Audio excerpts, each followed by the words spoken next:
I'm Jason Carney. Welcome to Inside the Sidelines Extra Time. So where are we starting then tonight, Alex? Danny? What do you want to start It's talking? a different one, isn't it? Just talking football, Premier League? I think so. I think there's a lot of ground to cover on the Premier League. I mean, where do you want to start? I think... We start on the late winner from Newcastle yesterday, 10 men against United, 2-1. Carrick's first defeat, was it? Of the United era? Yeah, it was his first defeat, but it's not. It doesn't mean that he shouldn't get the job, though, does it? No. There's a lot of sensationalism today where Carrick's not good enough for the job. I think he's proved that he's more than good enough with what he's done results-wise. It's the first defeat. I think they're still third in the league, aren't they? Aston Villa got beat. Obviously, City drew. Arsenal won. But I think he's done a really good job. And, to be fair to Eddie Howe, I think has done a really good job. And again, he's been scrutinised this season, not living up to expectation of previous seasons where, obviously I think they won the Carabao Cup, didn't they? But I thought it was a really good win for Eddie Howe and for Newcastle. I think what it is with Carrick, I think it's who can they come and get at the end of the season. They keep holding him obviously in the season. But then for me, if United get Champions League like it looks like, why can he not have the job? What's he done wrong in that perspective to not get the job? Because he's done a good job in there. If we get Champions League football from what it was last season, just about relegation, you would say.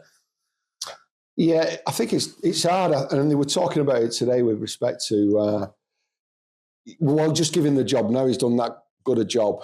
But there's a reluctance to do that. I understand that reluctance because I think at the minute, that unknown stimulating the players and stimulating the coaching staff and the supporters. I think if he was to be given the job right here, right now, on a 2.5-3 year contract, then I believe that I would create a little bit of uncertainty, especially with the players that he maybe doesn't want. The fact that they're still not guaranteed European football with respect to being in the Champions League. And I think it'd put him under a little bit more pressure for that top 4 finish. Whereas at the minute, I think he's pretty pressure-free. I think he's doing a great job. And I think that decision should be made in the summer. See, when it comes to like stuff like that with the lads who's got loaned out as well, does that make a return for Rashford? No, definitely not. Come back in? I can't see Rashford playing for Manchester United ever again. I think that the experiences or the negative experiences that he's had under different managers and the amount of negative publicity regarding his performance, his body language, etc., I think he's made the right decision in going to Barcelona, and I think Barcelona will want to sign him. I think if I was him, I'd be reluctant to ever consider a return back to Manchester United. I just don't think it'd work. I think there'd be too much pressure on him coming back and having to perform to the standards that he has. And we've seen him perform to those standards for Barcelona. As a United fan, Danny, would you take Carrick next season? Do you want that leadership what he's got? Do you think he's a manager what you need? Obviously, I think he's doing a good job, but is he a big enough name to pull in big name players? If, say, we get Champions League football, that's one bonus, but then would players want to play under Michael Carrick after having 20 games come the end of the season? For me, if you got someone in there or listen to another podcast and talking Ancelotti could be a good one. There's a few in there. I'd get experienced manager in personally. That's your real winner though, isn't it? Ancelotti's been there, done it. You've got Zidane as well. He's a big leader. I mean, and then trophies. With that manager, that it opens a different door for different players who you can have access to, whether it's through their relationships or just their pulling power. So, well, everyone was talking about Thomas Tuchel taking over, weren't they, at the end of the season? But obviously he signed his contract with England, his extension to his contract. But I understand what you're saying with respect to being a big name manager, and it wouldn't be a head coach. But I think what Michael Carrick's done, and he's done it silently. For me, it's been a really simple, silent success. And we're not just talking about him, Jonathan Woodgate, obviously, Stevie Holland. Yeah. And I think as a group, they've galvanised that squad of players, and that squad of players, they understand what it means to play for the badge for Manchester United. Now, I don't think Manchester United will ever have a problem recruiting the best players in the world. It's a massive, massive football club. I think Carrick has got the personality to deal with them big players. Just because he's not a big name at the minute, I think he's been a big, footballer with respect to personality, achievements, etc., etc. He certainly understands Manchester United. He understands the game of football. I think his temperament is brilliant under pressure, and he hasn't been under too much pressure. But I do believe that calming influence that he has on this squad of players and the way that they're playing for him, I don't think that should be ignored for the sake of taking a massive risk of getting an Ancelotti, for example. Yeah, I agree. And I love Mike Carrick, obviously, as a player and the manager, the job he's done, seeing the squad, how happy they are. Obviously, I'll see it all on social medias and stuff like that. So it's good to see that. But I think if you look at next season, you get Champions League football, comes the problem of the pressure of the games in the week. Has he got the experience there? Then, like I say, he's got a good back team with that, but can that back it through the season? But I also think they're in a very difficult situation because if you keep Carrick and he's 10th come October, they should have gone for someone else. And it's the same if they get someone else in. And they're 10th, 11th come October, they should have kept Carrick. So the thing about football is, Danny, and we all know this, there's no guarantees, no matter who you recruit, as a manager or as a player. And there's a certain amount of failure within a season. It's how much that failure within a season is tolerated, whether it's player recruitment, whether it's results in the table or league position where you're actually at. Maybe after 10 games, 20 games, 30 games, and you are accountable. There's no question about that, or you should be.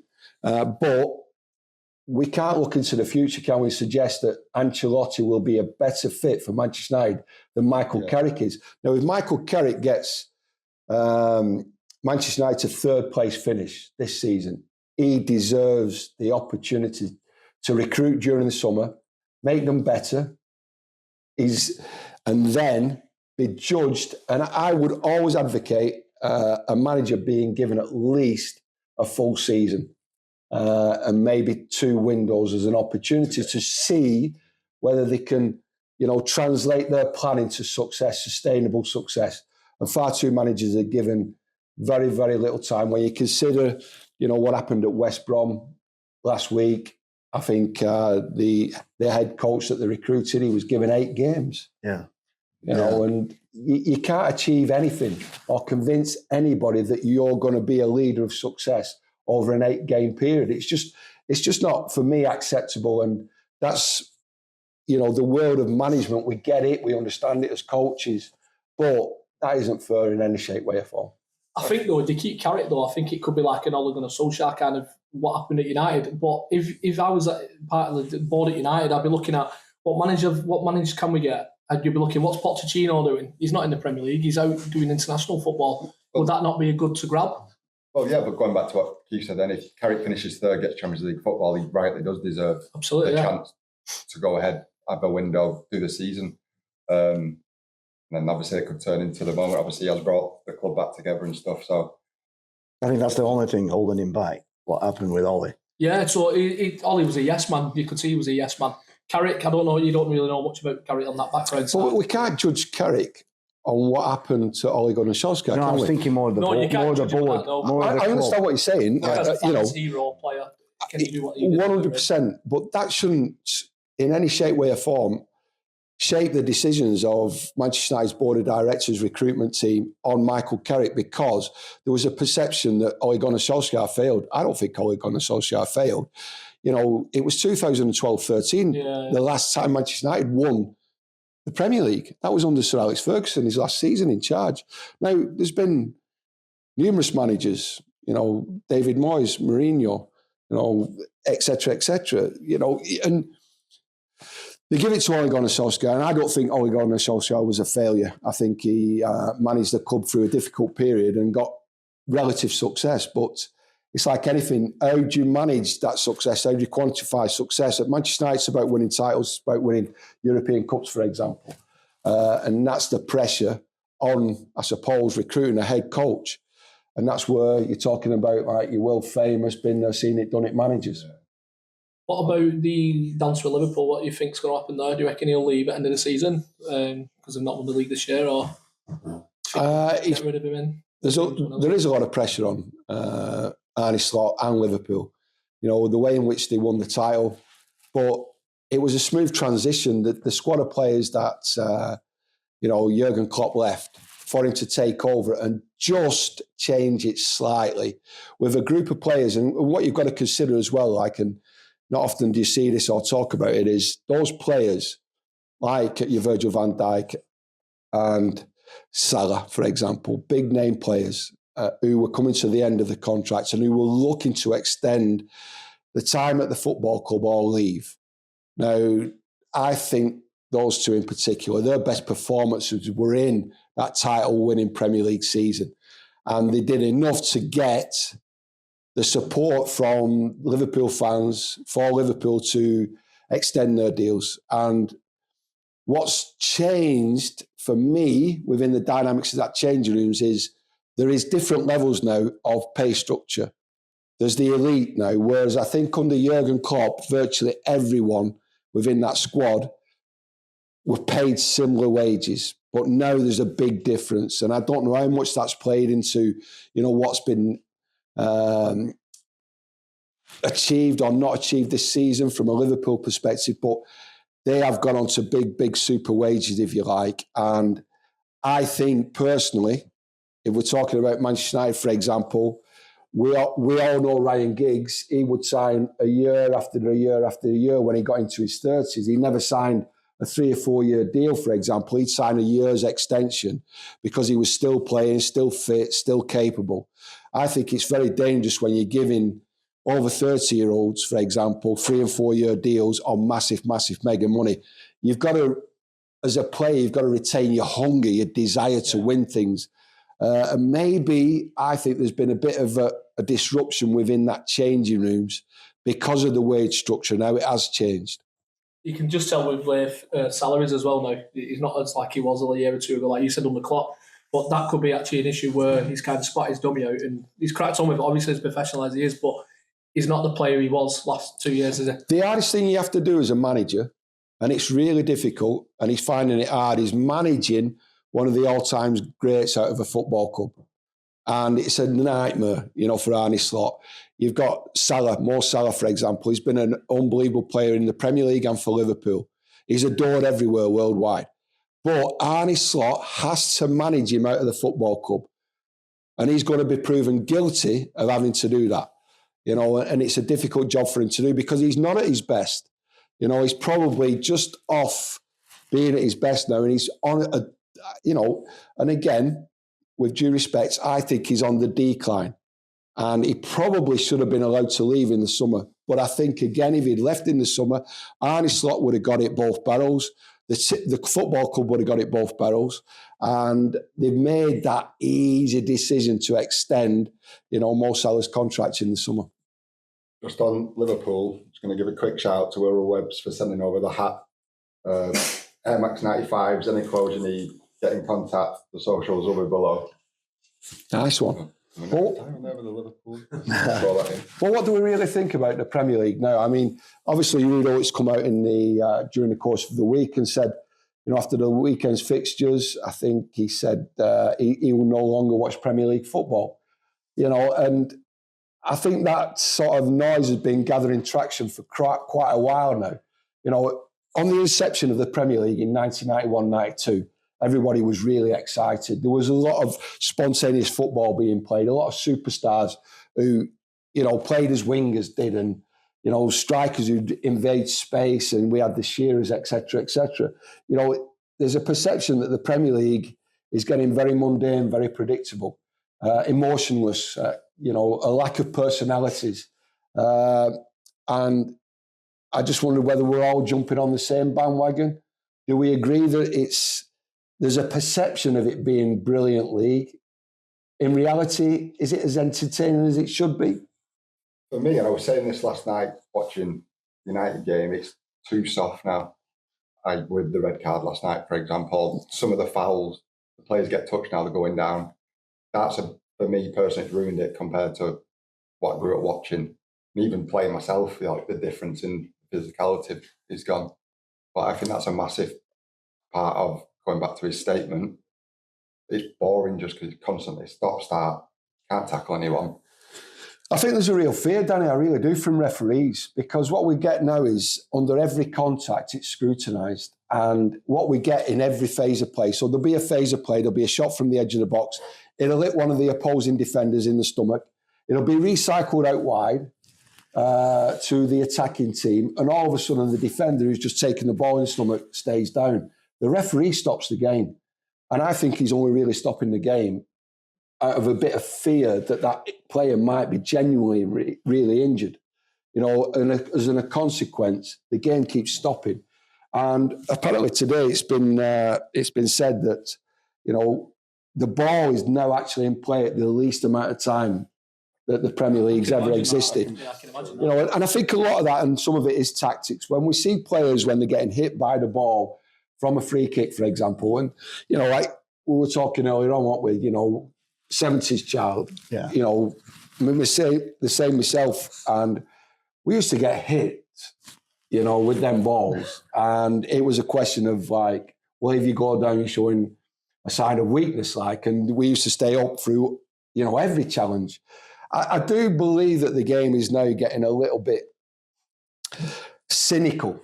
Everybody's cynical about, like, you know, whether somebody's feigning injury. There's too many stoppages within play, and the opposition management team, the opposition player-wise, they're taking advantage of that fear in referees, 100%, and they know to stop attacks, to stay down, feigning injury, that it'll be advantage to the defending side. So they're stopping the cycle of a succession of attacks. And they're taking away the momentum from the game. And the game is certainly becoming defunct of personalities. I don't see an awful lot of footballing personalities now on the pitch. And a couple of months ago, I went to a game, I went to Wigan v Exeter. And I saw one of the journalists there, and he said, when he came into my room, he said he looked at the note on the board. And we had three phases of the pitch. We had no risk, defensive third, risk, midfield third, and take the risk, you know, in the offensive third. Because we just wanted players to shackles off in that final third. You know, you've got to be spontaneous. We'll take you there, whether it's direct or not. But it's very important that we have freedom within a framework. Everyone talks about the framework. Now, defensively, everybody wants to work with a framework, but there's too much emphasis now on building from the back. Now, I was a central defender. I want the opposition to build from the back because they're putting me under less pressure. They think eventually they're going to be putting me under more pressure. They're not. I believe that certain periods of Premier League football I could still play now because all I would have to do is move side to side and would never get asked until the very, very last minute where the space is really condensed to run backwards towards my own goal. Whereas I was being told from an early age I had to hug the halfway line, but then I was exposing myself to the opposition's pace with the space in behind. That doesn't happen now. You don't get too many strikers from the halfway line who want to run in behind. They want to be involved in the build-up. They want to be involved in this. You know, the scenarios, I do know where the scenarios where both central defenders and the pivot central midfield player and the goalkeeper between themselves have to have 16 to 20 passes before they engage on passing the ball through to midfield or the front line. I've got a question for you. Go on. What would you think about now on corners? Because the set piece coach, they're getting all the credit, but the defending is horrendous. Could you ever imagine not looking at the ball when the corner's coming in this way and you're grabbing something? No, we were never taught to do that. We were under constant pressure as central defenders, and we're talking about. It wasn't just. There's a perception that when we were growing up that it was back to front football. It wasn't. There was a lot of great football played on some really, really ridiculous pitches. But you had to be a decent defender. And to be a decent defender, you had to be physical and you had to be capable in the air. You had to win your duels. And your duels weren't just back to front of a goalkeeper or a goalkeeper's kicks or central defenders' passes. They were from corner kicks, set plays. And you had to be brave enough, you had to be honest enough to be able to deal with a 1v1 at corners kicks. You were given the intel before the game, you've got to mark him. And if he scores from a corner, it's your fault. You've got to accept accountability. And we were very good at heading the ball. There's no question about that. But I think the Premier League now is taking advantage of the fact that defenders don't head a ball. They don't know how to defend. I don't think they're being taught how to defend without the ball. They seem to be able to defend with the ball, keeping passes, playing through the lines. But actually that physical one-on-one defending from corner kicks, etc., Premier League teams are now taking advantage of it. Because there is a lack of ability to defend. I can still head a ball 40 yards. What would you say when you were managing, if the corner's coming in from here and your centre-back's not looking at it and just looking to block someone, what would you... I do not think you can defend without actually seeing the ball and seeing the player. Yeah. There's the numbers game, and Alan Shearer talks about it. If I can see your number, I'm the defender, I can almost see your number on the angle, I've got a chance. If you can see my number, you've got the best chance. So it's a question of making sure that, you can see the player and see the ball. So you're always working on your angles, but that's the way I was taught. Yes, there was grappling. Yes, you had to give yourself a yard sometimes. But you always, if you're constantly looking at the ball, looking at the player and making contact, you've got a reasonable chance of defending a corner kick. It's like slide grappling, wasn't it? No, it's like blatantly in front of you. And that's got to change. And I think there's coaches and there's managers who are insisting on change, but the change has got to come from the Premier League, it's got to come from the FA, and it's got to be enforced by the referees. And I think if we talk about, who's the head coach at Brighton? Is it Hertzer?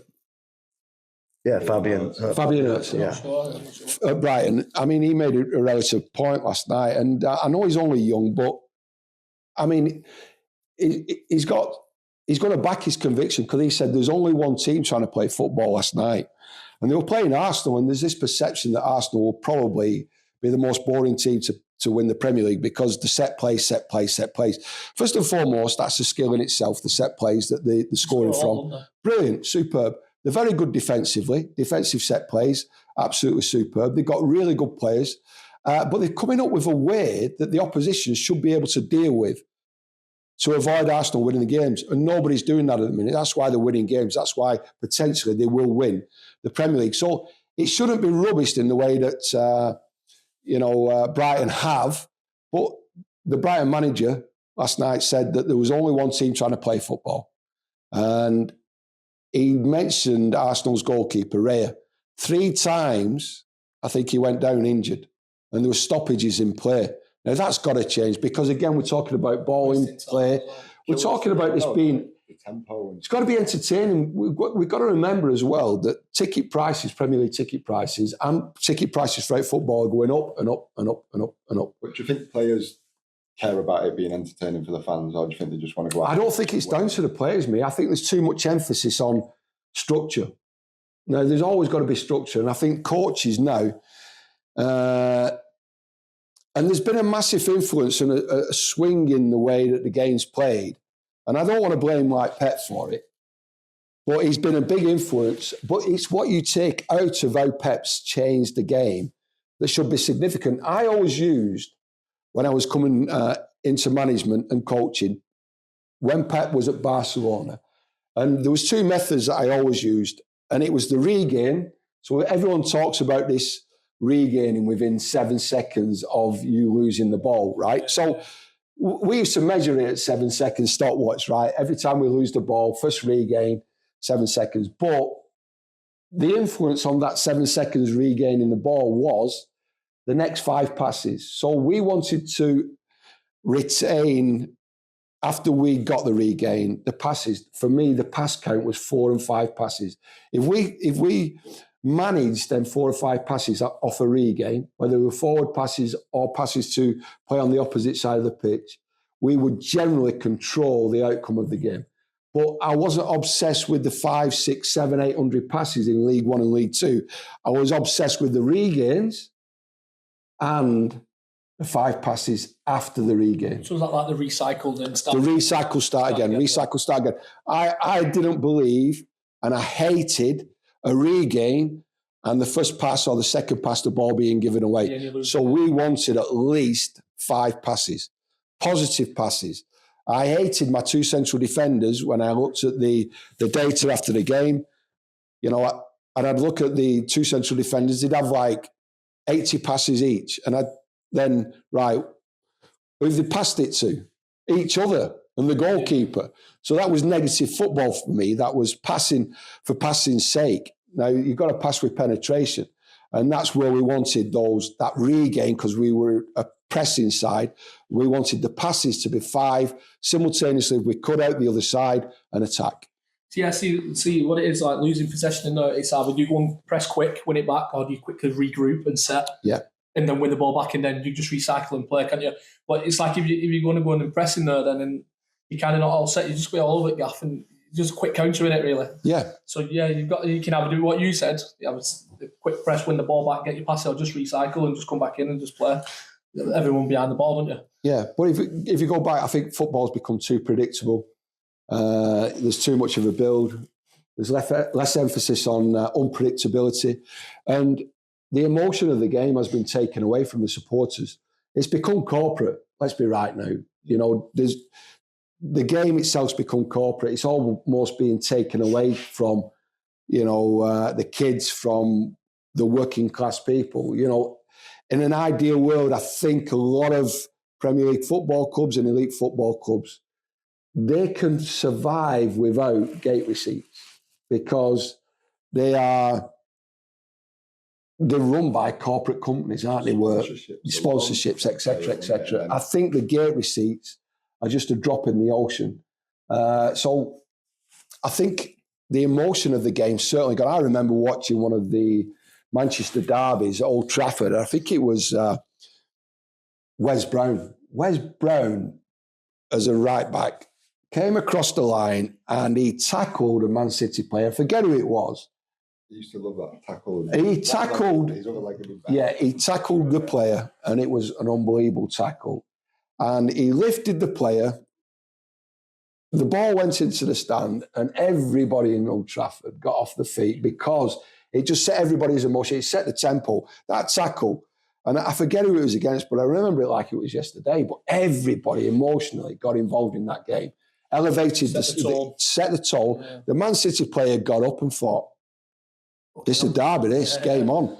And we're missing that. We are missing that. I think the VAR ruins it for us for that because of the intent of the game. I think a little tackle, especially like say a Liverpool and Everton game, it's hyped up like it is anyway. And then when a tackle comes in like that, then that's it. Then he's rolling around. He knows he's going to go to VAR. And he knows he's going to get a red here. If I play on this, he's going to send him off because he's going to see the replay. 10 years ago, they wouldn't have done that. It would have been all on the referee. It'd be less pressure for the ref. But it's like if he goes to VAR and he sees that and he goes against that, it's fucking mountain on his back then, isn't it? He's going to get it all the time. I think it sets the tone now with that VAR now. I think it just ruins them big derby games and them tense games.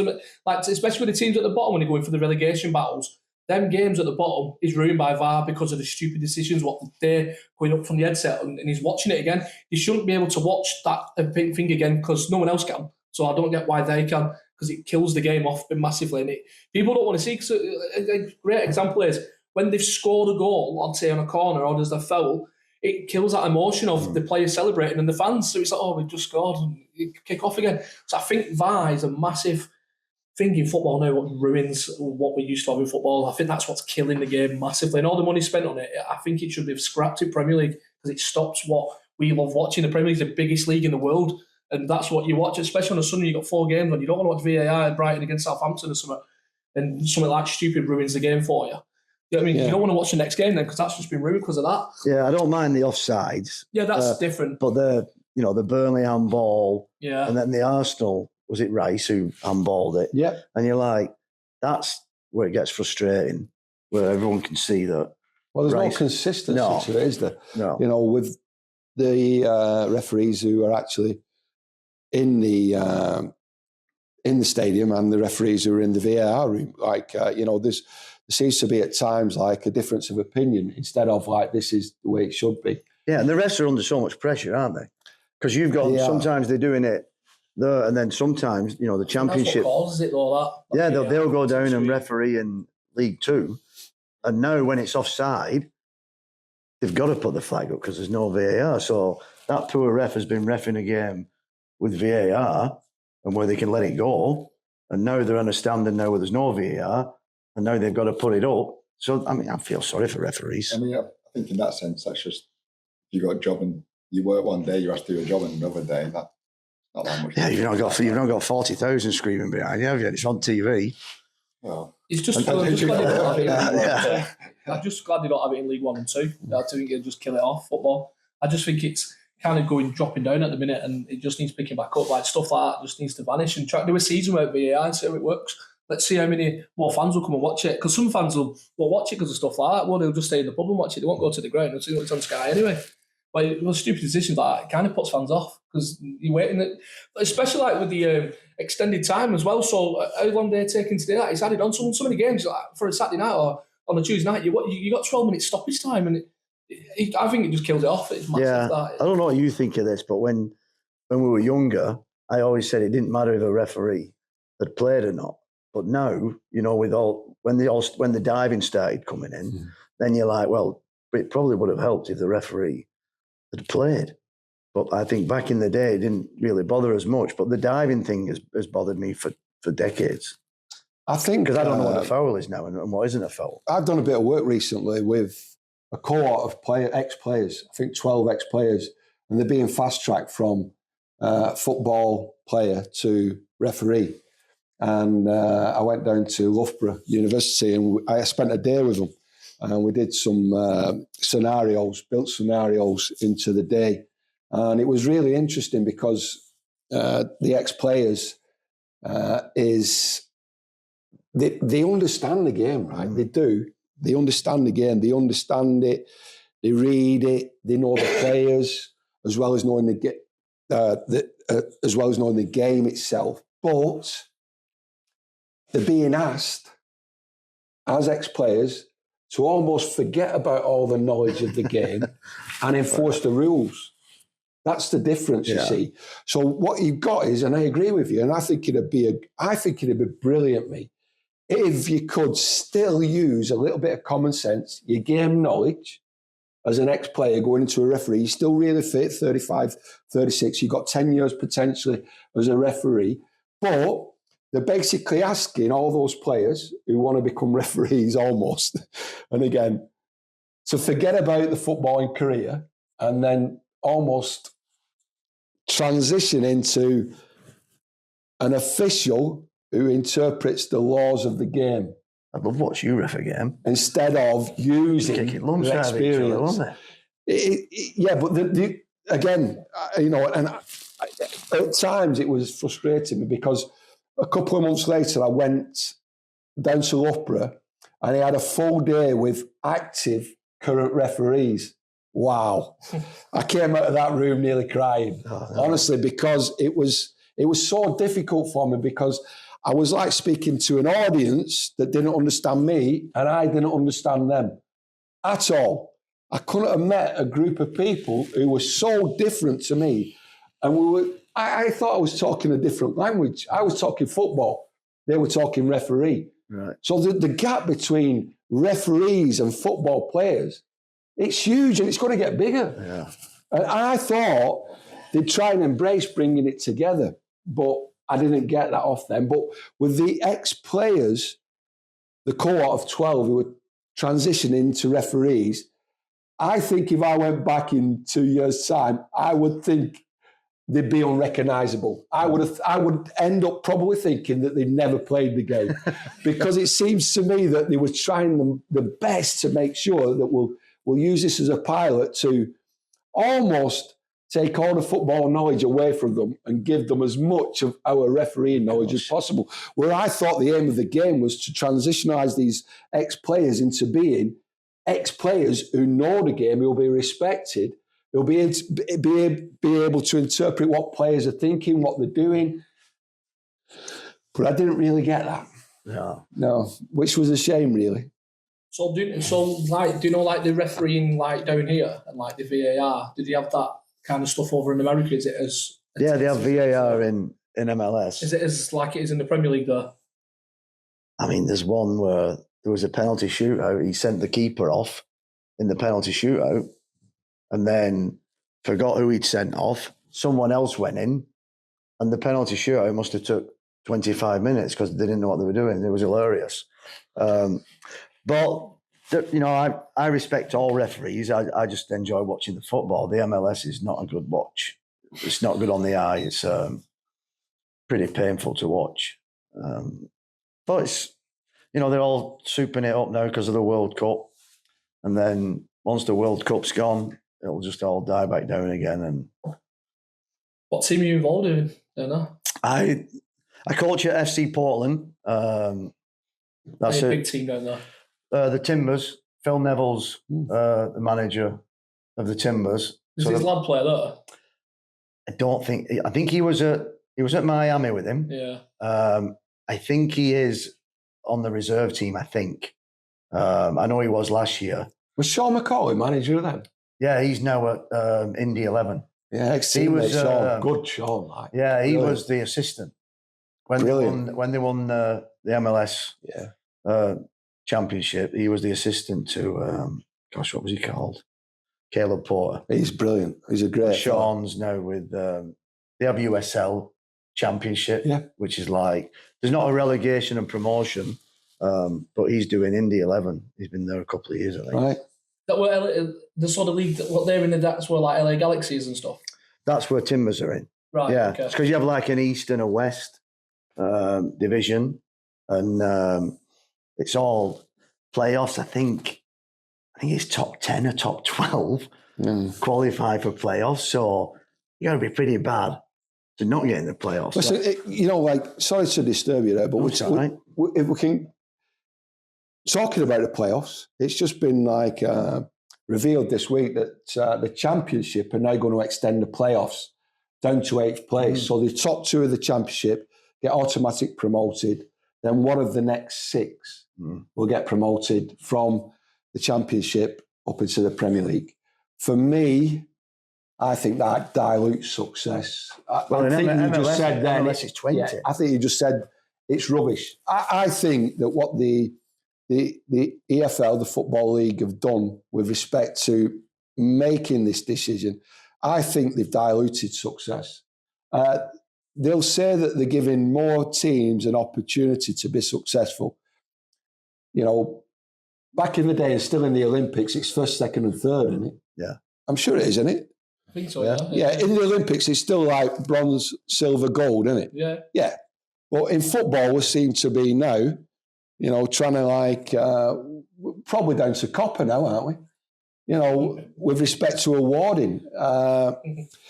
Everyone's a winner. Well, I don't think everybody is a winner, and we're rewarding failure. If we look at it strictly as success and failure, if you're rewarding somebody who's finishing 8th in the championship and potentially that team gets promoted to the Premier League, I think that's really sad. I really do. And while we're talking about promotion, relegation, playoffs, I think if you look at the EFL, they're doing this with the championship. It'll still be 3 down. League One, it's 3 up, 4 down. 4 down, 3 up. And then when you go to League Two, it's 3 up. Why are we not consistent with the leagues with respect to... It should be the same. I took advantage of it twice when I was at Rochdale. We finished 3rd twice, we got promoted, but then obviously in the playoffs another team gets promoted. So it should be 3 up, 3 down. And it's still, for me, the real sad thing about the pyramid of English football, and it is sad, is that it's a close shot with respect to the National League.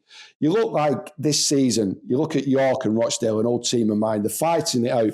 And it looks to me like both teams are going to get plus 100 points. But only one of those 2 teams are going to get promoted. The playoff, don't they? and one gets into a playoff. Yeah. And again, it's a similar situation where one gets promoted. I think it's the next 7 teams are involved in a playoff, or 8, I think it might You be. finish second and not go up. Well, that happened with Wrexham, wasn't it? Notts County a couple of years ago. It's mad. Yeah. It's crazy. But if you look like what York got, I think York got over 100 points last season, or at least late 90s, and they didn't get promoted. They didn't know. They didn't get promoted. Lost the playoff, didn't they? End up going through playoffs. Yeah. No, they didn't go up. Yeah, but is that the route? They ended up in the playoffs. Yeah. And I think they finished something like 18, 20 points above Oldham, and Oldham smashed them. You know, but I think that's, for me, is where the football pyramid is wrong. That's got to be increased. That's got to be 2 automatic, 1 through the playoffs, National League, and it's got to be 3 down for me from the Football League. It really has. And I think that'll stimulate success. But I can't see anything other than financial problems in the Championship. And there is already financial problems in the Championship with teams overspending, trying to reach the promised land, which is the Premier League. I just think that'll increase the pressure on football clubs to spend even more money on chasing 8th place. And it'll give virtually every single team, you know, turning into the new year a chance of maybe getting that 8th place. And I think it's pretty sad when we're rewarding failure. Would you scrap the playoffs and top 3 go up, bottom 3 go down? No, I still think the playoffs has proven to be a successful plan. The big money as well, that playoffs. Well, that's Big money for this the goes back clubs. to it becoming a commercial game. It is, but I think that there should be some sort of advantage to if you finish third. If you finish third with, in the Championship, for example, you finish third with 88 points and 8th place are on 64. There should be some sort of like... Yeah. Got to be on there. You should be 1-0 up or 2-0 up going into like the first leg, or, you know... Every 6 points is a goal or something like that. It's crazy though. Same with Bolton, all that, wasn't it, last year? Because Oxford were like 6, weren't they? Yeah. And they beat Bolton in the playoff final. They went up. They were nowhere near where Bolton was. So probably like 15 points between them as well, weren't there? Fucking Oxford beat Bolton. They went up. Bolton didn't. Well, 50 points. Yeah, there you go. So it's massive. And so hence why you say no. So if you look at the Championship though, like sometimes the teams were 8, there's teams who were like 12, 13 who've been like 2 points within it. So if it goes then to the last 8 kind of thing. You do know why they all voted for the extra teams to be in the playoffs? No. Money. Oh yeah, TV and all that. It's stuff. money. Yeah. It is money. It's nothing to do with the supporters. Absolutely not. Sorry, Keith. Sorry, go. You two probably don't remember they did playoffs for relegation when it first started. Yeah. No, I won't remember that. Yeah. I've never even heard that. Bolton. Did they not do that in the Scottish League though? Do you remember that? Do you remember that? I remember it. Yeah. We played, when I was at Blackburn, we got into the playoffs and we played against Chelsea. In the relegation playoffs or promotion playoffs? We played against Chelsea, and what it was like the relegated teams from, back in the day it was League 1, League 2, League 3, League 4. Yeah. So League 1, Chelsea they finished above the relegation so I think it was the one who finished, at the time, they finished just above the drop zone. So they were involved in the playoffs with the ones who wanted to go up from League 2. Oh, right. So you'd have 4 teams, for example, 1 from what is now the Premier League and 3 from the Championship fighting it out for who went up into or stayed in the Premier League, for example. Quite exciting, that, to be fair. It's different. So, Different, isn't it? Yeah, Wanderers went down once from That. Division 3. They played the team that finished like in the playoffs in Division 4, and Wanderers finished near the bottom of Division 3. And they played each other, and they beat Bolton. Yeah, so Bolton went down. They're not doing the ESPL though, them in the Scottish League. They're not like the bottom 3. They're not do a playoff to go down. I think they do. They do, don't they? Because I remember, Dundee and Dundee United were near the bottom. I remember it was something. I remember I was like, how does that work? Like, I just thought that's kind of level, isn't it? But I remember it was like a playoff to go down. Who wins stays up. I've never seen it before in football. I just thought it was a bit weird. Yeah. Could you do it in the Premier League or that? Could you give Burnley a playoff at the bottom against Wolves who wins and stays up? The other team drops in. Yeah, I'm all with Keith. They shouldn't have a chance of staying up if they finished at bottom. Especially in the bottom 3. Yeah. It's one of the things, but it's like most of it sometimes goes down on goal difference. So sometimes can you take the goal difference away? Then you fucked, aren't you, really? Yeah. I mean, US don't have relegation or promotion or anything, any sport. They're not going up and going down at anything. So you could fail year in, year out, and there's no consequences. So what about the team in, like, say, the division below the top then? What happens that day when the league? What happens that? Are they allowed to go up? No. Oh. No, there's just... So the franchise. You got MLS, then you got USL Championship, USL League One. Even USL League One doesn't even get promoted to USL Championship. But they're going to bring it in 2027 for the USL. But MLS they won't. It's an interesting fact. I didn't know that. I didn't know that. I thought they were just going up each season like we do here. No, that's right. That's probably why they have 10 teams from West and East going into a massive playoff. But now they've made it more like baseball, and I think it's ridiculous. They have a 3-game series. So you'll play, and the playoffs is best of 3. So you'll be like, we'll play, you'll play each other. Portland will win. They'll play Minnesota. Portland will win. They'll play at Minnesota. Minnesota will win. Now the 3rd game, Portland win. Portland go through. So they play each other 3 times to go through. Like basketball and baseball. Yeah. Mad. They actually know that with the football. Yeah, it's a bit silly. You could get lucky over 1 game, hold out the next game. So if you've got 3 games, it's better off finding who's going to be the better team overall, the stronger team over 3 games. It's a bit long though, isn't it, as well? Who's going down in Premier League? Well, Wolves. You think they're too late now? Without a question, yeah. What are they, 8 points? Is that 9 points? Yeah, they're down. Burnley are down. Listen, you can't write out. It depends on tonight. Tottenham play tonight, aren't they? You can't take them out of there. I think if they lose tonight, I think they'll potentially sack the manager. Yeah, surely. I really do, honestly. I really, really do believe if they lose tonight, they'll sack the manager. How many games has he had? 4? I think this will be his 3rd game. Yeah, he's had 2. He's had 2. Some of the comments come out and said, and then some of the reactions they were saying on TalkSport, they reckon he lost the changing rooms already. And I don't think he ever had the changing rooms. I believe that potentially will be, and it is a recipe for disaster. They've got a squad of players who aren't united. They made a big call on getting rid of Ange because a lot of those players, really did like him. They played for him. I know everyone keeps talking about, and cynically as well, every pundit mustn't like Ange because all they keep reporting and relying on is they finished 17th.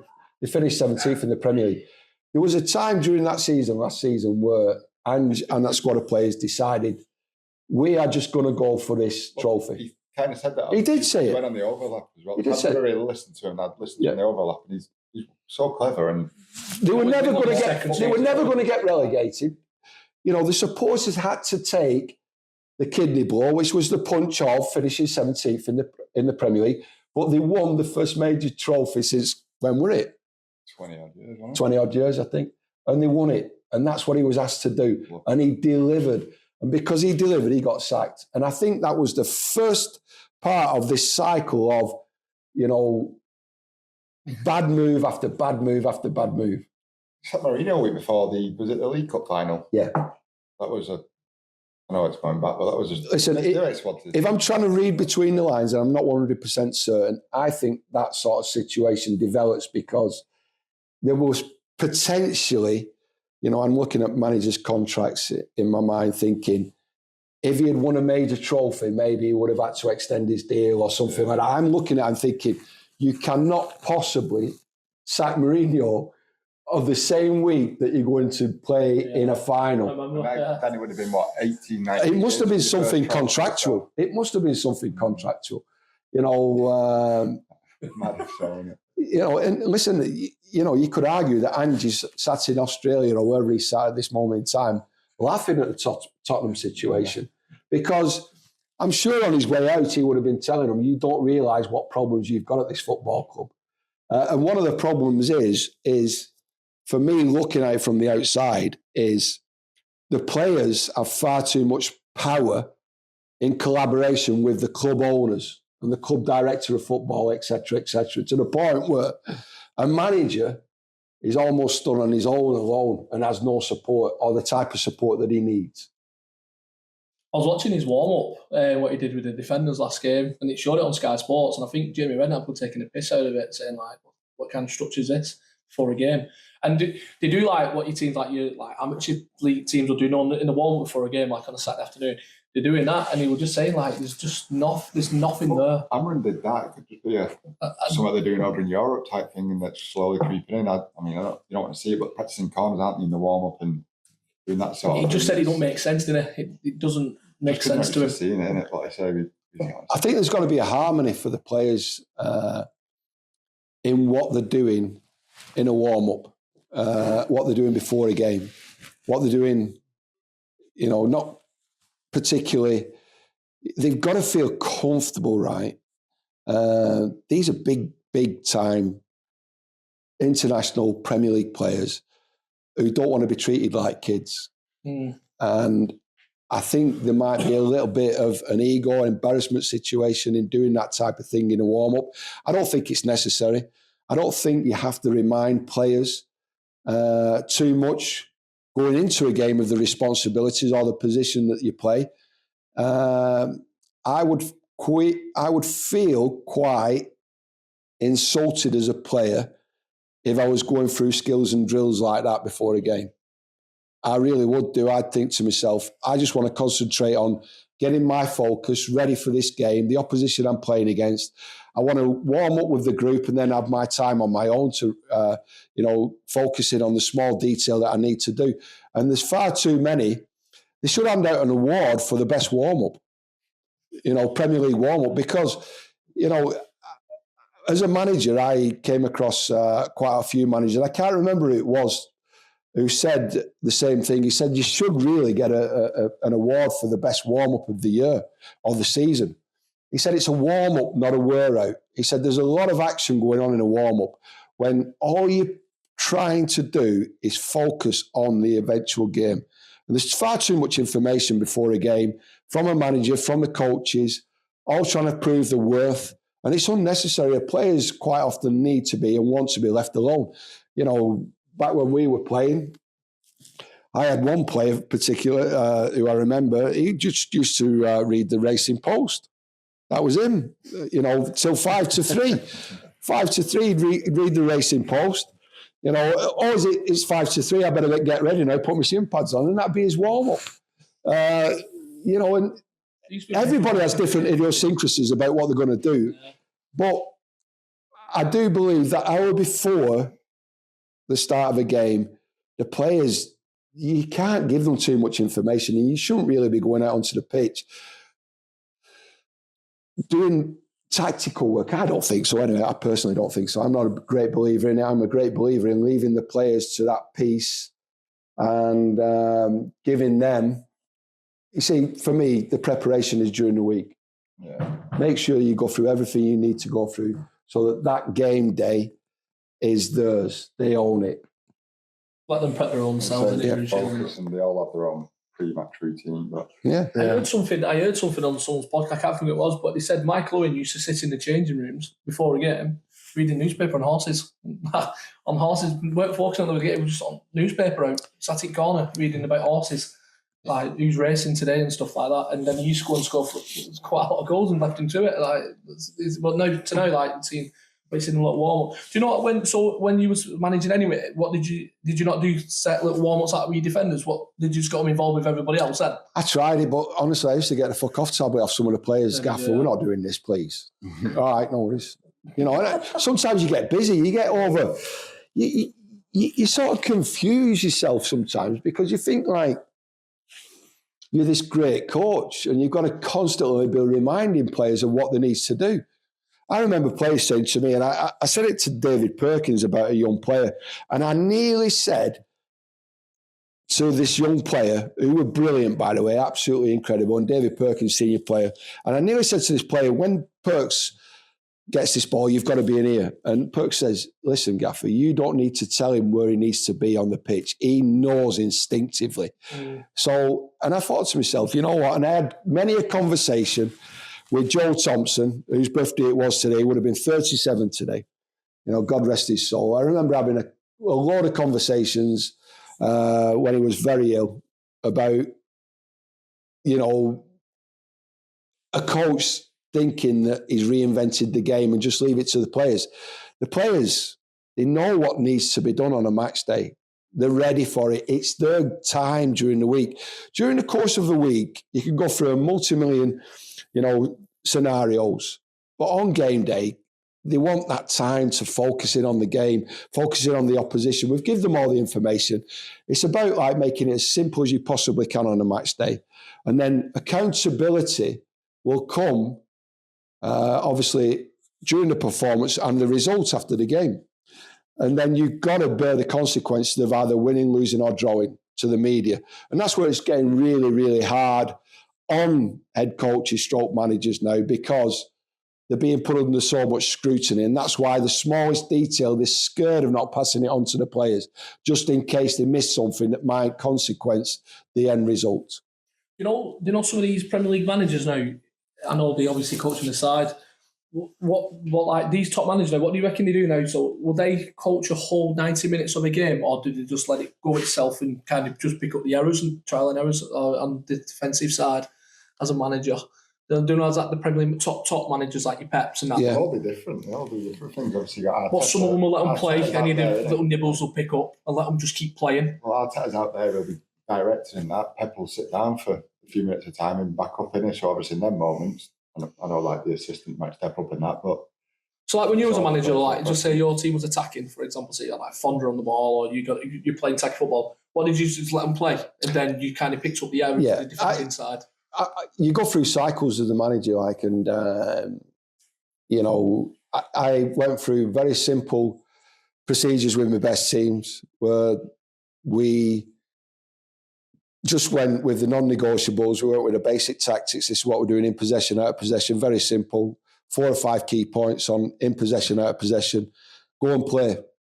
The onus is on you. You've got to express yourself, take ownership of it, support one another. It's quite simple. And then I went from that to being overcomplicated. And generally, when you become overcomplicated, you confuse the group. And I think if you keep it as simple as you possibly can, you will get your rewards. There's no question about that. You can overcomplicate it, and it's become overcomplicated, the game now. There's a lot of experts with iPads.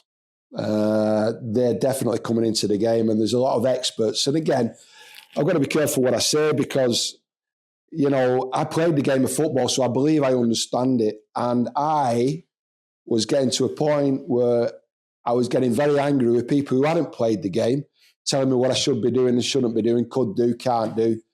And I found it quite disrespectful because they didn't have the feel, they didn't have that connect with players. They don't have that connect with players, but they're still telling managers, head coaches what they should be doing. University graduates who wouldn't know how to, pass a ball 5 yards to the right foot at the right time, independent on where the opposition defender is, space, etc., trying to tell somebody like myself or other coaches who played the game. Now, this isn't me saying that if you haven't played the game, you couldn't be a good coach, a good teacher. You can be. But one of the big assets that, I like is demonstration. Now, if you, for example, who are trying to tell me how to strike a ball 40 yards as a right-side central defender over the top of the opposition's defender to a centre forward who's making a run with his shoulders open, if you can't demonstrate that on a football pitch, you shouldn't be telling me how to coach, whether I can coach, what I should be doing because you've got an iPad. If you can't do it, you don't tell me how I should be coaching or, football. And not everybody can do it. I think if you're coaching a 5-year-old or a pro, like you said, you have to keep it simple. And that's the structure. Within that structure, there has to be wiggle room for people to do things. Where you got Amarin, where it's like, this is how we're doing it. And he was hell-bent on that. And that was his downfall. You have to have that simple structure. What do we do when we win the ball? What do we do without the ball? And then within that framework, the players have got some freedom to make their own choices. Yeah. But you've got to win that relationship game. If you're the biggest turd on the planet it doesn't matter what knowledge you have at the game, players are not going to buy in. So whether whether I'm doing a 6-year-old or doing a U19 at the club, I make sure that they know that I care for them, and I'm not there for myself. I'm there to help. It's like with the high school team before the quarter final. The athletic director is like, right, do you want some practice time on field? I said, no, we went golfing. Yeah. I took him to I don't know if you have top golf here, but it's like you shoot the ball into targets and interactive golfing. Yeah. So we took the ball before the quarterfinals. We took the boys to top golf 2 hours and just that relax, yeah, just that relaxing and get the mind off that. That's really important. You have to strike up good relationships. You have to do. Yeah. Take your mind off it. Morale, anything. Sales. You do. Sales, Listen, husband, father, anything you do in life. The team, You've got, and that's like with the coaching staff at the club. I say, I'm not nobody's boss. I'm your teammate, and that's with the coaching staff. So like at Mossbank, everybody's got to be a team. If you've got that bad apple as a manager, you've probably had somewhere you've got to manage them. You can have a maverick, but the maverick's still got to tow along with the non-negotiables. You can't, if you have a maverick, that's great. But if the maverick is going through like being disrespectful to the team or he's ignoring the non-negotiables, now all the boys on the team are going to be like, well, what's that? So having a maverick's good, but then you've got to educate that maverick on, hey, look. You've got to educate the group as well, though, haven't you? Yeah. You've got game winners. And, I insisted on my game winners, worked as hard as the non-game winners, if you like. But everybody had to be part of the unit, and again, it's about building relationships. I heard Neil Warnock talking the other day about the relationships he had with his favourite players. And he also told some players in the group that he didn't like them, you know what I mean? And it was equally, beneficial to the group. Sometimes, and I was in one of those groups down at Plymouth where, he spoke with me and Wayne Burnett and basically said we weren't going to play on a regular basis, and we were sort of not part of the main group. But I remember Mickey Heathcote, the captain at the time, no, you are part of the group. We respect you. We want you to be part of the group. We got promoted that season, but we were sort of not isolated, but it was pointed out that Neil Warnock didn't actually like us, but he respected us, and Mickey Heathcote made sure as a captain that we were part of the group. And we got... You felt welcome in there as well, 100%. Neil Warnock being like that. Neil Warnock was brilliant because Neil Warnock, and again, he was my manager down at Plymouth. One season I had. As soon as I turned into being a head coach manager, he was the first ex-manager of mine on the phone. If you need any help, I'm here. Just give me a call. He's just got a new job with him as well. Torquay, yeah. Is that what he's going with Torquay? He's got, what is it, 78 or something? Yeah. What it is? I remember when I first got into coaching. Do you remember John Dean? Yeah, I know John Dean, Yeah. So he was at Wigan and I was living here in Bolton and I thought I want to get into the coaching. And I called Wigan and said, is there any chance I can watch the first team practice? So the secretary said she'll call me back. Called me back and said, Coach Dean said, yeah. So I drove to Wigan and stood on this hill watching. He comes to the bottom of the hill and he's like, are you Jason? I said, yeah. He said, come and stand with me. And I stood with him for 2 hours as he trained the team. And you never forget that. No. And he was the one where I'm like... Study coaching it. Yeah, and it's like, the way that he coached as well, I'm like, I want to do this. And brilliant. Just involved in that environment as well, innit? With them like professionals as well in there. Just kind of watching and learning, innit? Really? That's what it's about, innit, really? Yeah. Picking up them little tools, picking up them little... Just them little bits, what just make massive. Them little knots, what make massive. Especially with what you've done now.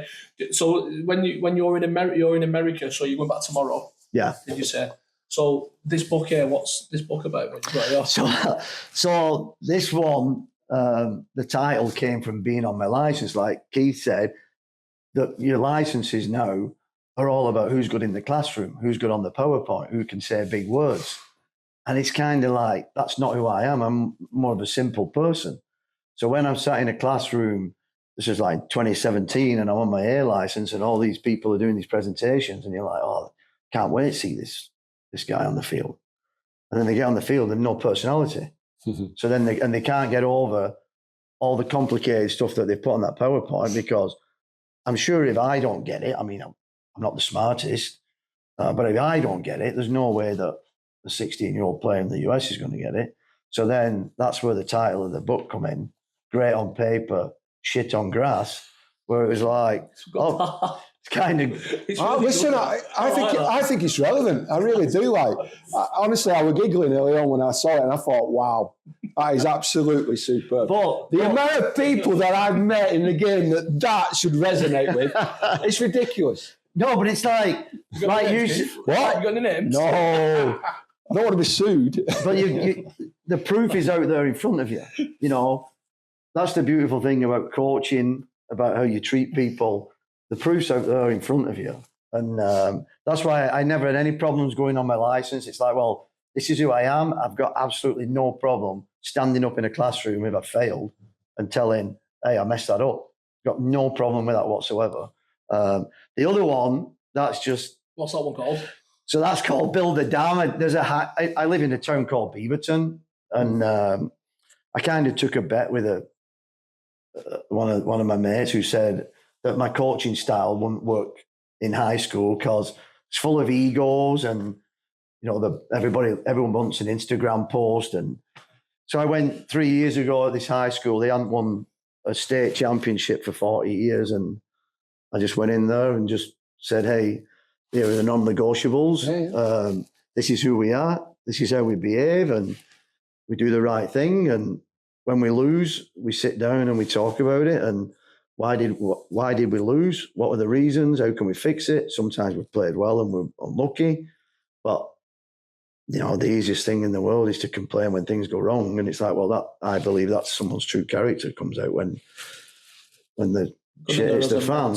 And so this year we ended up winning a state title, but it was just how they did it. It was like a little bit like when I played here locally, Johnson Full Strolls, and we played against Andy's Halliwell Lamb, just down to earth people that, they had some talent, but when they came together as a team, it made all the difference. So just caring for the group of boys and letting them know that, hey, if it goes wrong, we're going to fix it. And some of that blame comes on me as well. It's like, and I don't, we don't blame the officials. We don't do anything. And, across our training tots, we had do the right thing, and the boys were great. And so I ended up just rambling, my 3-year experience. I thought I'll just write about it. And then, at the end, I ended up winning a state championship, which was great. Do you enjoy doing that though, yeah? I don't, honestly, when I play for anybody, if I got put on the reserves, never bothered me. I just loved playing, loved learning. I always realised that when I sat in a locker room of genuine lads who cared for each other and who would run through a wall for each other, we kind of won more than sat in when we had a few selfish people in there. But I if I'm doing a 6-year-old or if I'm doing a professional player, it's like, I just love it. I just love being on a field, and football for me is everything for me, my mental health and everything. So I can't do without it. So I'm kind of obsessed with it, but I love it. It is good football, isn't it? Coaching, playing football, it's good for mental health. You just hectic.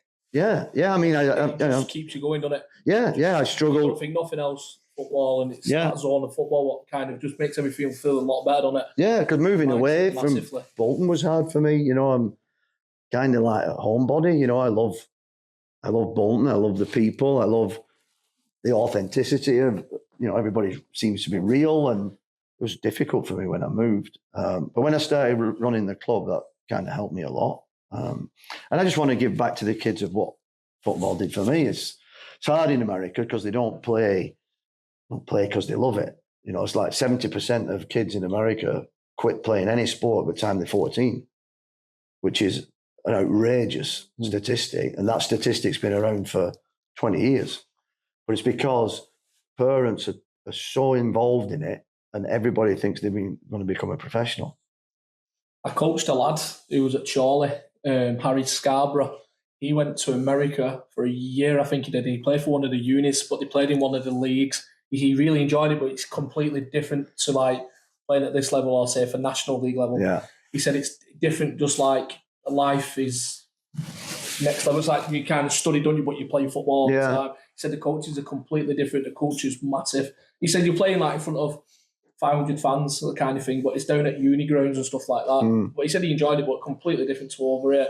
But I don't know if he'd go there again, but like he did enjoy it. He lived with a horse family as well, I think. Yeah. What was really nice. But he said there's a lot of young lads, say his age, I think he's like 20 odd now, but they all live in horse families. So some of them will put 4 lads together and they'll live at someone's house with a horse who has like bolts. And, But he said it's really good, the culture, and they take very passionate in football down there, don't they? They love the sport. I mean, high school, college. Yeah, massive. I mean, they love it. The college now, the American football, I mean, the kids are all getting paid. A couple of million. Now they have this like transfer portal at college, which is a disaster, where if a kid isn't getting picked at college, they just put themselves on the transfer portal, and another coach from a university will be like, oh, we'll have Keith Hill, he's just put himself on the transfer. So kids can quit now, which is kind of like, that's not good for, it's not good for society, because they do it at club soccer. They do it at, I was going to say soccer then. They do it at club football. The kid gets put on the B team, and the parent will walk away and they'll quit just because they're on the B team. That's poor. That, I mean, it is poor. It's football. You're not teaching the kids everything. No, you're not there at all, are you? As a parent, I mean, if you're trying to solve every problem for your kid as a parent, then you're not doing the right thing, especially in sport. Are you? Where's the mentality? Where's the grit, the desire, the determination? I think a coach once said to me, like, try quitting on a good day. Yeah. It's the easiest thing in the world to quit on a bad day. Yeah. My dad had said to me, like, after a bad day, when he could see, like, I were a bit upset, you should never, ever consider quitting on a bad day. Yeah. See if you can do it on a good day. Yeah, because 23 years I've been there, and every time a parent's complain, and this is 100% of the time, I've always asked them, what was the result of the last game? And 100% they lost. And that's why they're calling me. Because to complain about the coach or the team. They have no shame in saying, like, their kid's way too good for the team. It's blaming everybody apart from themselves. Looking in the mirror. And it's hard, but it's like, well, I love it. And, my job is to make sure that I try and help these kids understand that why they're playing, and then follow the process. Don't hang your hat on becoming a professional. Try and get on your high school team first. If you're not making your high school team, I think that might be a little bit of a measuring stick for you. Sorry. But it's like, and that's I don't know what it's like here at youth level, but the joy of playing football or any sport is kind of missing in the state. And it's really sad, because it's just this win at all costs. And if you don't win, I mean, our parents will wait for me at the gate when we win, and they all want to high five me. If we lose and play well, there'll be no one at that gate. And I think that's kind of sad. The car and gone. They've gone because we've just lost because of him.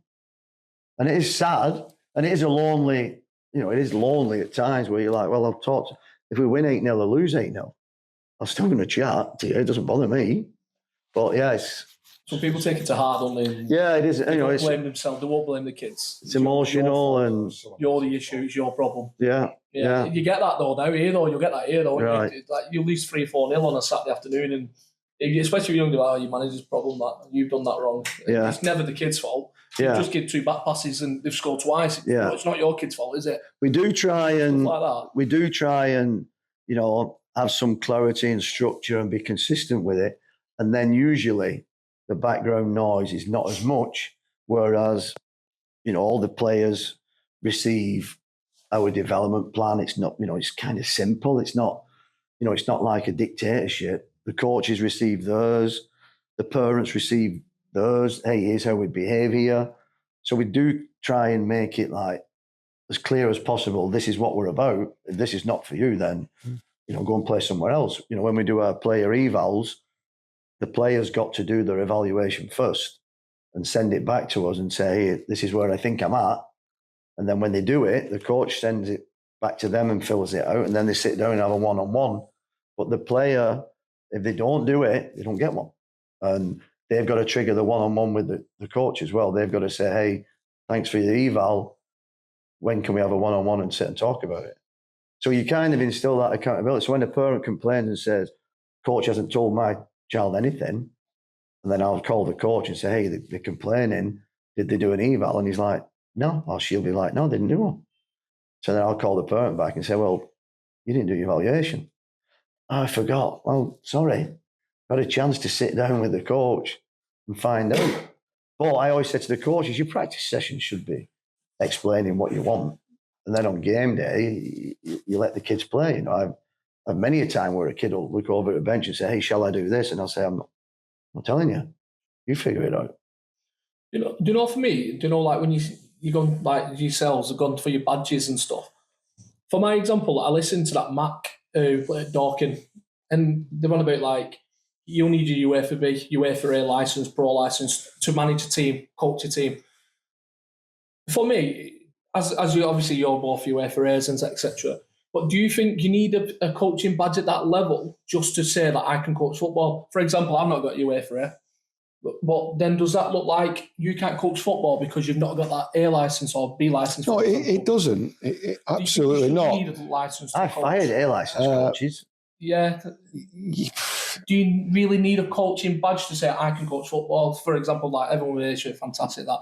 But like for like other people who ain't got UEFA A or UEFA B, do you think that should be like you can't go to the highest level as possible just because you've not got that license? But since you can coach football, I think I don't know. Sorry, I don't know. Here it means more. Yeah. In America, they don't even ask. You know, if you wanted to coach a university or college, they don't even ask you for a license. They'll ask, do you have a degree? So I've got my licenses from Scotland, England, and the US, but I couldn't coach college in the US because I haven't got a degree, which I think is kind of silly. But I didn't do my licenses to be like, oh, look what I've got. I did it because I loved it. It's a pathway, isn't it? It's a pathway through. It's about meeting fellow coaches on a similar journey. It's about trying to find a way of passing your knowledge on. I think that's what the coaching qualifications should give you. They should give you a clearer picture, a clearer pathway of the way that you want to interpret the game, and then pass that knowledge on to the players that you're coaching, whether it be grassroots football or professional. Yeah. But first and foremost, you've got to create an opportunity or get an opportunity. And then you will merit or be able to merit your own ability to coach, affect a group of players individually and collectively to garner some type of success. Now, success can be measured in results and it can be measured in player development. Player development, means you try to create a better person who understands the game that you're trying to teach them. But for me, player development was taking a young professional and creating a pathway for them to be a professional football player. And a professional football player for me is not about playing one professional game. It's about an accumulation of 50, 100 games and, gradually improving, understanding the game that you're trying to educate these athletes in and give them a different perspective as they, gain that knowledge. I can't be disrespectful to anyone who wants to coach kids in any sport. No. I think they have to be qualified, me personally. I really do. I think around safeguarding, about, protecting yourself as a coach. And, for me, I think to be educated in the right way, I really think it's important. But I don't know which way the game's going. I see a lot of individual one-to-one coaching going on now. Well, I never got any of that except from my dad. And if I had an individual coach, it was my mate. We'd go out and kick the ball. on the field out here at Mossbank on a regular basis. So the game's certainly changing. Education in the game's definitely changing. But for me, for child protection, I think everybody should be educated, should be licensed, and it's very important from a child aspect point of view. I assign all the coaches, the teams at the club, but I always like the challenging groups. I kind of never assign myself the top teams because they challenge you. A perfect example is the girls' team I've got right now. When I got them 18 months ago was just, and I think COVID may have had a little bit of an impact on the personalities and helicopter parents where they're over the top of them and they're not allowing them to solve problems at home. And none of these girls watch the game. So now I've got, 16 girls on a field that I've got to try and get to work together as a team and obviously love playing, but they never spoke to each other. So now as a coach, you've got to think, right, this is a challenge. How am I going to get people speaking to each other? And what the communication. Yeah, and having fun. And, I did some crazy things that I've never done before. Team spirit and all that. I bought a rubber chicken. That was the team mascot. Our club is FC Portland. We called it K, so it was KFC. And and then we'd toss her around and we'd play chicken tag and just going crazy. And all the coaches are coming over saying, "What are you doing?" And I'm like, "We're playing chicken tag." These girls, I've never seen these girls laugh before. You're building that relationship. Yeah, and it was crazy. It was stupid. I did some crazy things where we had like a red, a yellow, and a green poker chip, and they had to drop it in a box on what mood they were in. And then we'd look at the box, and if the box was full of green poker chips, it's like they're in a good mood. We can go a little bit crazy tonight. And it was the hardest thing I've ever done. But now, 18 months later, it's like, can't shut them up. And it's like, well, that, we haven't won anything. But that to me is kind of Success. like winning. It's like, right, they kind of understand what a team is now and it's enjoyable for them. So Make them understand it, aren't you? And I always do it for like when they become parents and they know, especially in America, when they become a parent and they're taking the kids to sports, it's kind of like, oh, this is how I should behave. It's like my daughter plays football and my wife played for US national team at U17. Me and my wife never speak to my daughter about football. She plays for the club. So her coach and her teammates that are gonna do it. Never ever do I speak to her about football. And I've got no interest in speaking to her about football because it's her life, it's not mine. I always say, if you want help, I'm here. And she knows that, but she's not that driven to be like, Dad, take me in the yard, which I'm fine with. It's like, I don't want to be on field and then in backyard, so I'm fine with it. But I think parents just get too involved and kind of spoil it for them. I don't know what it's like here. Yeah, there will be a lot of parents who do get involved too much and kind of ruin it for the kids and have too much say on it. Yeah, they're now even yelling at practice, where I have to walk over and be like, "Are you kidding me? You're yelling at practice, Training. Yeah, at training sessions, yelling." And I'm like, stop, because you're going to have to leave. I've never seen people yelling at a training session. So it's just, but it's not getting any better. Ruins it, doesn't it? Yeah. So it's hard. I've had good feedback from them, but obviously it's my stupid Bolton sense of humour that did the title, and I know that I've pissed a few people off in US soccer, but it's like, well, I want football to do well in the US, but we're having a dropout rate of 70% by the time they're 14. There's something wrong. Could be the families that though, couldn't it? It is a lot. It's massive. Obviously they pay a lot of money, but I've always said, if you made football free in the US, parents would still be crazy. Clubs would still be run poorly with no clarity or structure or consistency. But usually clubs are just take everybody at tryouts. Everybody's paying $2,000 a year, plus, take everybody and just grab all the money. Whereas like I would we can only take about 600 in our club, and we had nearly 1,000 try out in May, and we had to say no to, nearly 400 kids that, sorry, there's no room. Because it's very rare that we cut people as well. Once you're in the club, it's like we believe in you staying here and we're going to develop you. So there's very little room for new people to come in. So yeah, that's what we believe in. But the hardest thing and the weirdest thing for me was trying to get people to buy into being a team player as a coach. That kind of confused me, where I'm like, well, why wouldn't you want to be a team player? Because when you played it with each other, when you play, surely you want to be a team player, but not everybody, I know not everybody has that, but I just look to know, I don't look for the license, I look for what's that person like, and is that person capable of sitting down, and if there is a problem, let's talk about it and figure out what the answer is and work together as a team. Just change a little subject a little bit. Where do you see the England squad for the World Cup? Where do I see it? Where do you see it? What's your opinion? On what? The World Cup, but the squad. What, on the squad? Who's he going to put in the squad? It's too good for... Well, the squad of players, arguably, and this is purely from a British media's perspective, as a manager, they're going to make sure you got it wrong, that squad selection. So, for example, how many is it? 23-man squad?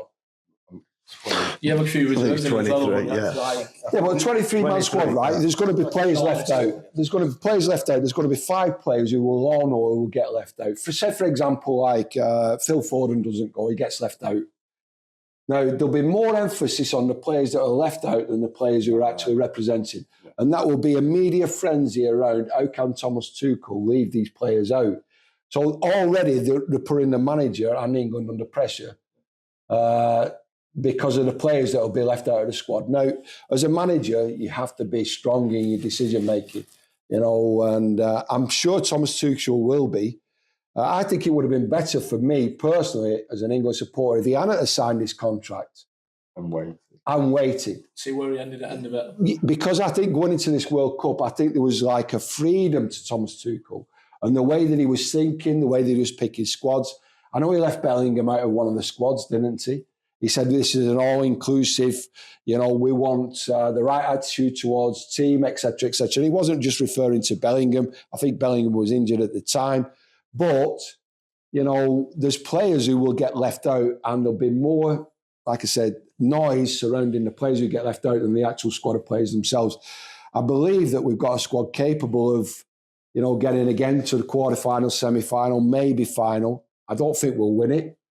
And again, that in itself brings a lot of pressure to England, again, probably getting to the latter stages of a tournament, which we have done brilliantly with Gareth Southgate. But again, because we didn't actually win something, he's deemed as a failure, where he's been probably the most successful manager we've ever had, win percent ratio.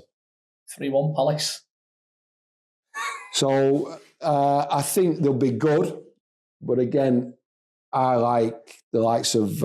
some good teams. There's some good teams. I know who's not winning it. The shit on grass. This USA, well, they're not winning it, are they? They're definitely not winning it. But, you can't look beyond Spain, can you? For example, I think they're just brilliant. There always seems to be one of those teams that comes from nowhere and they surprise you. And they've got that spontaneous player up front, like your Mal, for example. And the way that they play the structure, there was freedom within the framework. There's no question about that. We don't seem to actually have that player to spark them moments necessary in big games to change the course of it, especially in the quarter, semis, maybe final. But I think Thomas Tuchel will do well. But again, I just think we'll come out of the competition and it'll be another situation where we could have done so much more if you'd have picked these players. I think he takes Maguire. No. Experienced player. He might take him for an experience, but why would you? You know what I mean? I don't want a cheerleader. You've got Anderson can cheerlead as well, or is that what it is? Well, again, I get what you're saying with respect to you've got to be ruthless as a manager, and you've got to look at a bigger picture. Do you want to be successful? Are these players compatible? over a 6-week period, probably while they're at the World Cup. They're all going to be sharing each other's company. You become the company you keep. You've got to make sure that there's harmony in that group, because players will be playing, players won't be playing. There'll be players who think they should be playing. There'll be players who are only getting a certain amount of minutes, having to run after the game, for example, having to train extra to keep themselves up to, fitness levels. So it's all those conundrums that a manager has to solve in selecting his squad of players, getting the balance of the team right, age, youth, experience, been there, seen it, done it. I think his best central defensive partnership is John Stones and Gay. Yeah, I agree, yeah. I think it is, personally. Now, I do agree with that. They're not playing together at Man City. You could argue that Harry Maguire goes in there. Stone's been injured, though. Stones has been injured, but he's back fit now, isn't he? But again... There's that full-back coming at City. The 2 full-backs, you got Rico and the other one. Oh, is he called? O'Reilly, does he come in? One of the best left-backs in England, apparently. He's playing in midfield now, isn't he? Yeah, that's what I mean. He's Luke Shaw. Best left-back. I like Morgan Rogers, me. Like everyone talking about playing a number 10. My major problem, and again, I have this conversation with a lot of friends, is my major problem, and, I will get slaughtered for this, is I think Harry Kane is an unbelievable player. I think he's an unbelievable goal scorer. But at international level now, he's dropping deeper and deeper and deeper. He wants to be part of the first phase of everything. Now, how are we going to get the pace in and around him with the players that we've got to make sure that he is a big, big player for England? Because the deeper he drops, the easier it is to manage him. He's further and further away from the opposition's penalty area. I think it's easy for England, and Harry Kane in particular, to play against the lesser nations and be successful because we're that dominant. But when you get into the latter stages, the big games, the knockout stages, now they can deal with Harry Kane dropping deep. They can deal with the pace that might be generated going in behind. Now, how are we going to get the best out of Harry Kane? I don't think we're going to get the best out of Harry Kane by him dropping deep. Now, Thomas Tuchel has to work that out, where the pace is, whether he forfeits, not playing him at times. Now, can you imagine as an England manager not playing Harry Kane? He's not a goal scorer as well, yeah.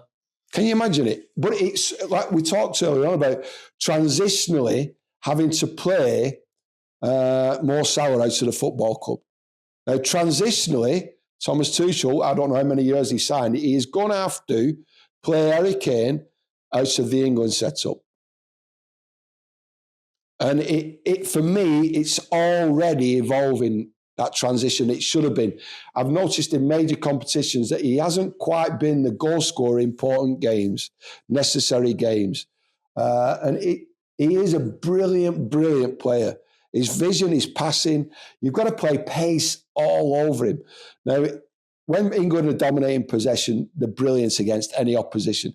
But he's got to hold a higher line in the centre of the pitch instead of dropping too deep for me. Who replaces him, though? Who replaces him?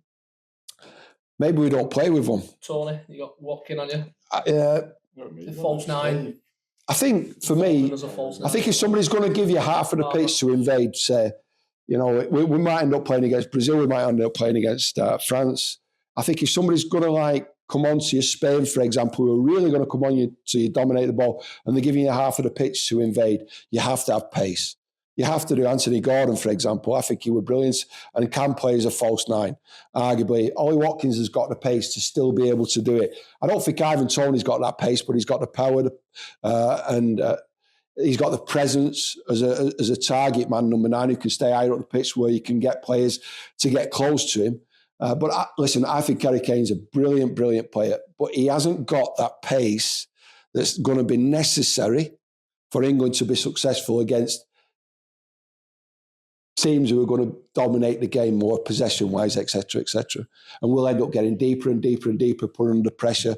More and more pressure will come on England's back four, like it did, I think, in the Euros, where we couldn't get out because he was coming deeper and deeper and deeper. Kept coming winning the ball, didn't he? Winning the ball in the midfield. And then we kept losing the ball. It was, yeah, I know what you're saying. It's just how do you replace a player like that? Well, I don't. Is it? Players come and go. Great. I don't think we have to replace him for this tournament, but we have to find a better way in the latter stages of the tournament of utilising his ability to score goals, and he's got an unbelievable ability to score goals. There's no question about that. So how are we going to find a way for him to score those necessary goals in the big games instead of him dropping deeper and almost becoming insignificant in the games? And I believe that when they played against Arsenal in the Champions League, I watched that game purposely because, I want to see how Harry Kane deals with playing against Arsenal. And for me, it was a poor game for Harry Kane. What score at that? I can't remember the score, but I remember him sitting deep, arguably being active in the game. And, that's the major worry for me, that he comes deeper when he can't get away from the defenders. You think we'll win it this year? No, I don't think we'll win it. I hope we win it every 2 years, every 4 years. I hope we win it. But there's a football snobbery with England supporters where we expect to win it, but we've won one trophy in my lifetime. Not even my lifetime. So do you think we're going to win it? Yeah, every year. You think we're going to win it? Yeah, I think we've got a good chance. I think that's your emotions overruling your head. It is, though, isn't it, really? Yeah, we all get emotional. Listen, we all get up for it. Yeah. I love it. We've got some unbelievable players, unbelievable talent. There's no question about that. But who do you fit into that midfield, for example? Declan Rice is playing, isn't he? Has to. Right, so he has to. So who's going to play? Are we going to sacrifice his ability to be a number 8 and put him in as a number 6? Or are we going to play Anderson as a number 6? See, it depends who we play. Who we play? Yeah, it depends what team we play and who we're playing against it, really. I just think that Declan Rice's ability to run, full length for the pitch and affect the opposition and his own teammates in a positive manner rather than being in a fixed position. Elliot Anderson's done absolutely superb playing in that fixed position, that defensive number 6. But who do you play alongside him? It's like if you put Bellingham in there or you put like Rodgers in there, better legs, he can attack, play football in it. Then that's obviously like when you come out with Harry Kane, it can feed Harry Kane. It just is attacking, moving where he's going. But which one of those two players, Bellingham and or Rodgers, is going to go beyond Harry Kane when he drops in deep? Who are we going to play out in wide areas of pitch? Because I don't see Saka. I never see Saka running in behind when Harry Kane comes deep. So when Harry Kane comes deep, Saka on the right side, he never makes that run in behind. He always wants the ball to feet. Very rarely do I see him, make that run in behind Harry Kane when he comes deep, in between a fullback and a central defender. On the opposite side, Gordon will do that. There's no question about that. But it's a question of having more than one player who's prepared to run in behind Harry Kane when he does come deep. Or if Harry Kane gets the ball deep, he does turn and he's got one hell of a pass on him. You got Bellingham does that though. Bellingham can do it. I get that, yeah.